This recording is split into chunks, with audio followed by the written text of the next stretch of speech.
obviously an unfortunate accident happened, but it was an avoidable accident. I think that's probably what is the most important thing that we take here. The fact that any individual could have been the one pulling out from Cheshire on Kingston Pike. And I think we have a reasonable expectation that we won't be hit at 96 miles an hour, someone traveling down the roadway violating the law. And those rules are there. They're statutory that say that you're supposed to be running your emergency equipment. That means your lights and your siren. And that's to give the public a warning so that these type situations don't happen.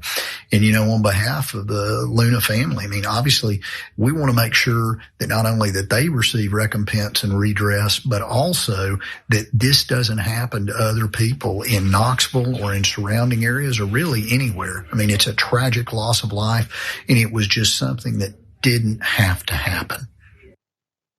We just spoke about another cop in Tennessee who didn't use his emergency lights in a pursuit that wasn't really a pursuit. But in this particular case, that's the attorney for a family lawyer for Mauricio Luna, who unfortunately was killed in an accident with a Knoxville police officer that was, again, going to a traffic stop or an emergency without emergency lights on. Let's go to some details because he ran into him nearly 90 miles per hour.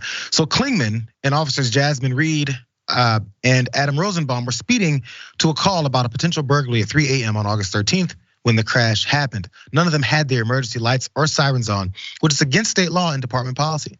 Mauricio Luna, who was 27 years old, and his 3-year-old husky Cece were on their way to visit his girlfriend for a long weekend out of state when he was killed in that collision.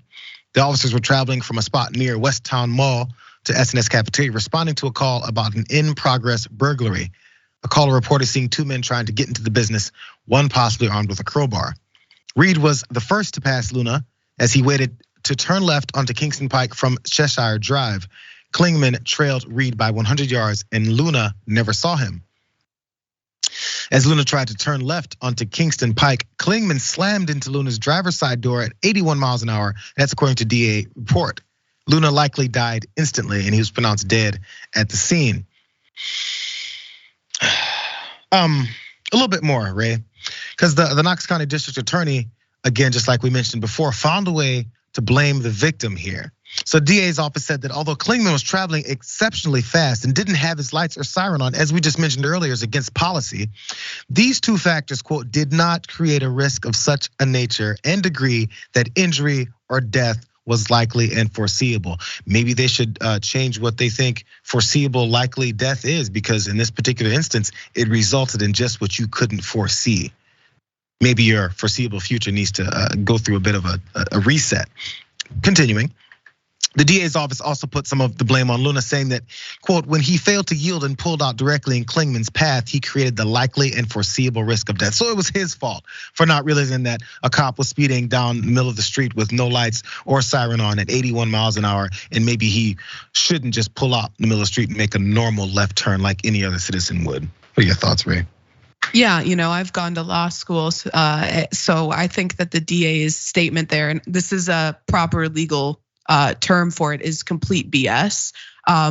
Anyone could foresee that when you are driving 90 miles an hour with no emergency lights on, when it's dark, that absolutely could create a situation where you kill someone, where death is absolutely likely. So that's ridiculous in and of itself, but it just sort of shows the way that the justice system is designed in a way oftentimes to protect the cops over the public. I think it's absurd and disgusting to be blaming this now deceased 27-year-old young man for his death when it was entirely the officer's fault.